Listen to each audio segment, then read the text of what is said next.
Sitting around the campfire singing songs of yore, playing till my fingers are sore 'cause they always want one more. Yeah, we're sitting around the campfire singing songs of yore, playing till my fingers are sore on the campfire troubadour. A good day to you, fine gentlemen and ladies. Thank you for joining me today for a wee history lesson. Now, they call me Two Wives, the campfire troubadour, singing songs of yore and songs about yore. I'd like to talk to you today about sea shanties, which historians have traced examples of back to at least the 16th century. Now, every ship at sea, every bateau of voyagers, had a shantyman. He typically knew hundreds of shanties and could make up at least a couple hundred more in an instant. He was usually found at the leading position on the rope or as the lead paddler in the bateau, and was a crucial member of the crew because he set the pace for the work that was to be done. It was typically said that, quote, a good shantyman was worth 4 extra hands on the rope, unquote. He was also typically paid an extra stipend for his expertise.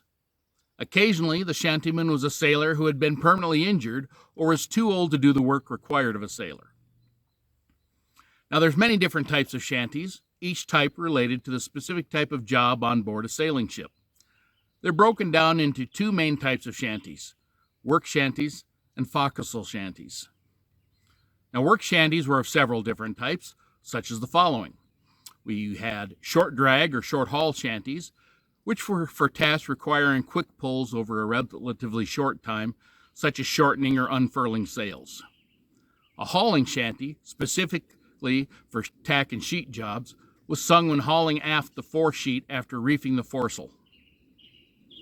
Now, long drag or halyard shanties were for heavier work, requiring more setup time between pulls or allowing a brief rest between hauls, such as getting a heavy sail up to the mast. This type of shanty usually has a chorus at the end of each line. Now, these shanties were used for long, heavy periods of labor. Now, there are also capstan or windlass shanties, which were used for long, repetitive tasks that simply needed a sustained rhythm, such as raising or lowering the anchor. These were their primary uses. These shanties required a long and continuous effort. The song Shenandoah, with a different cadence and rhythm than we know today, became one of the most popular of the capstan shanties and pump shanties in the early to middle 19th century. Raising the anchor on a ship involved winding its rope around a capstan, sort of a giant winch. It was turned by sailors, usually heavy wooden bars, while walking in a circle around it. Other heavy tasks might also be assisted by using the capstan, such as hoisting the mainsail. Now, pump shanties were sung when pumping out the bilge. Being continuous actions, shanties were sung to accompany these tasks, might have longer solo verses and frequently a grand chorus, in addition to the normal call and response form. Songs such as this set an appropriate, manageable pace and inspired the sailors to accomplish the task at hand, which could be quite long and tedious in duration. Now, there's a subset of shanties that fell into both work and forecastle shanties, and these were the whaling shanties. Life on a whaler was worse than any other type of vessel, except maybe that of a pirate ship in the sense of surviving. Voyages typically lasted from 2 to 3 years. You also had to deal with the ever-present stench of whale oil. Chasing a whale could lead to the ship being smashed by the whale's tail. Many sailors were maimed or killed by the tail.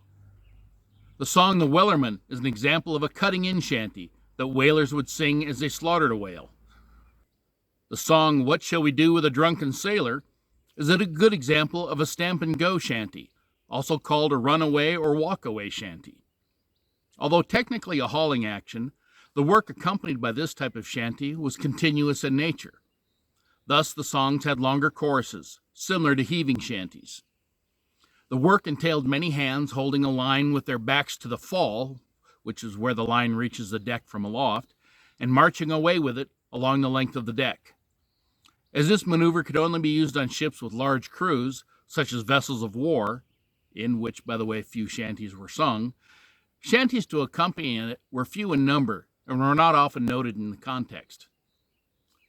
What Shall We Do with a Drunken Sailor is the most commonly cited example, and it's one of the few shanties that was allowed in the British Royal Navy. Now, forecastle shanties, these were ballads or stories usually told in the forecastle area of the ship where the crew quarters are located. In the evening, when the work was done, singing was a favored method of relaxation. The songs sung could come from places visited, either at home or in some foreign land. Now, naturally, these songs were of love, adventure, pathos, famous men, battles, funny songs, or bawdy songs.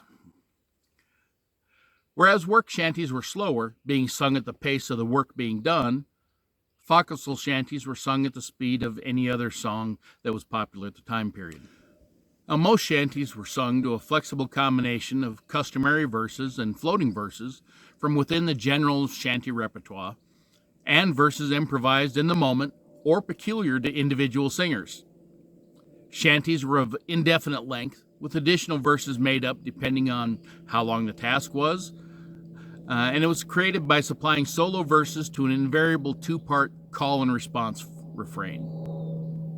Now, the singing of shanties enjoyed a resurgence of late, but they've always been sung on a regular basis in certain parts of the country, and many of you certainly know them.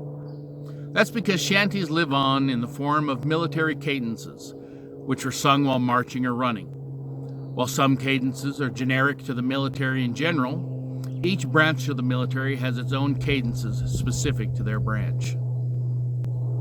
I want to thank you for joining me on this journey, and I hope you enjoy these songs, either playing them and singing them around a campfire, or for when you have time to kill and you look them up on YouTube. Mayhap you'll even learn a little bit. Until we meet again, I remain your humble servant, Two Wives, Campfire Troubadour.